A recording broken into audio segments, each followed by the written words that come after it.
Bonjour à tous et bienvenue dans ce premier tutoriel sur InDesign. InDesign, c'est un logiciel de mise en page permettant de créer une grande variété de contenus pour le print et le web. Aujourd'hui, je vais vous présenter l'interface de travail afin de comprendre où se situent les différents outils. Voici l'écran d'accueil d'InDesign. Ici, vous pouvez ouvrir un fichier existant, reprendre une composition que vous avez déjà réalisée ou créer un nouveau document. Pour créer un nouveau document, il est possible de se rendre dans des pré-réglages définis.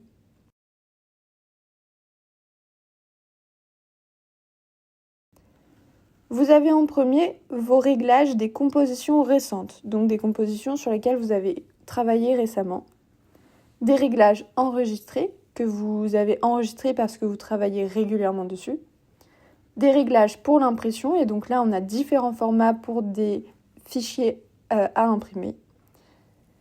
Le web, donc là aussi des différents formats pour des fichiers qui seront destinés au web, et le mobile.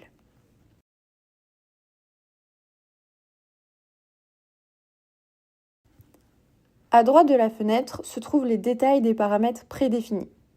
Vous pouvez les modifier. Par exemple, vous pouvez donner un titre à votre document. Nous, on va appeler le nôtre InDesign Tuto #1.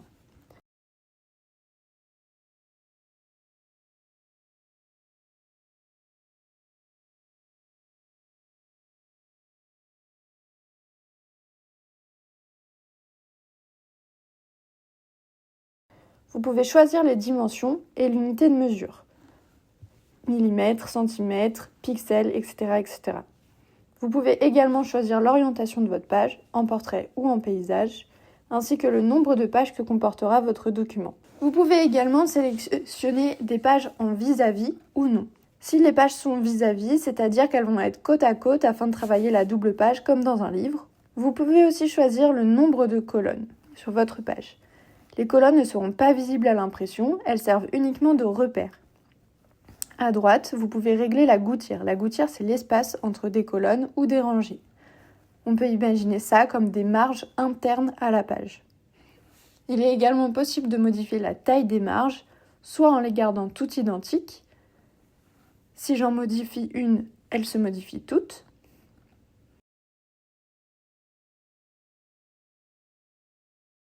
Soit en modifiant les dimensions individuellement. Et donc pour ça, il faut désactiver le bouton d'uniformisation des paramètres.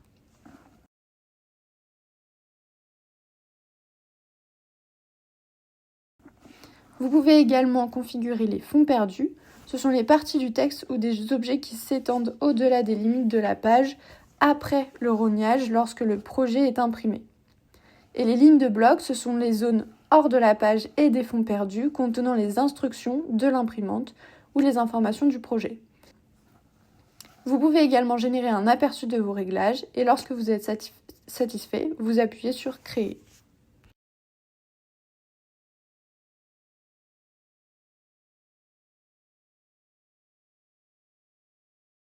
Nous sommes maintenant dans l'interface de travail d'InDesign. L'interface d'InDesign est divisée en plusieurs zones. Tout en haut, nous retrouvons la barre de menu avec les commandes principales, fichier, édition, page, texte, objet, tableau, affichage, module externe, fenêtre et aide. À gauche, la barre d'outils. Elle permet d'accéder à de nombreux outils comme les blocs de texte, les blocs d'images, créer des formes, utiliser la plume, etc. Je vous présenterai certains de ces outils dans les prochains tutoriels. En dessous de la barre de menu, vous voyez des paramètres qui vont changer en fonction de l'outil qui est sélectionné. Par exemple, si je sélectionne le bloc de texte, je vais avoir des paramètres qui vont me permettre de régler mes outils. À droite se trouvent les panneaux de page, de calque, etc. Dans le panneau page, vous retrouvez la structure de votre composition. Chaque vignette va correspondre à une page. Vous pouvez ajouter des pages en cliquant sur le plus en bas du panneau. Vous pouvez supprimer des pages en sélectionnant une page, donc elle apparaît en bleu, et en appuyant sur la petite poubelle en bas à droite du panneau. Les pages à gabarit sont des modèles. Tout ce que vous allez mettre dedans va apparaître sur toutes les pages de votre document. C'est très utile pour répéter des éléments de mise en page comme la numérotation, la pagination ou un titre récurrent. Pour des compositions variées, vous pouvez créer d'autres gabarits. Ici, on voit un petit A sur ma page, ça veut dire que le gabarit A est appliqué à ma page. Le panneau de calque fonctionne comme dans Photoshop. On peut séparer le texte, les images, etc. sur des calques différents. Ça va faciliter la gestion du document et éviter les erreurs de sélection.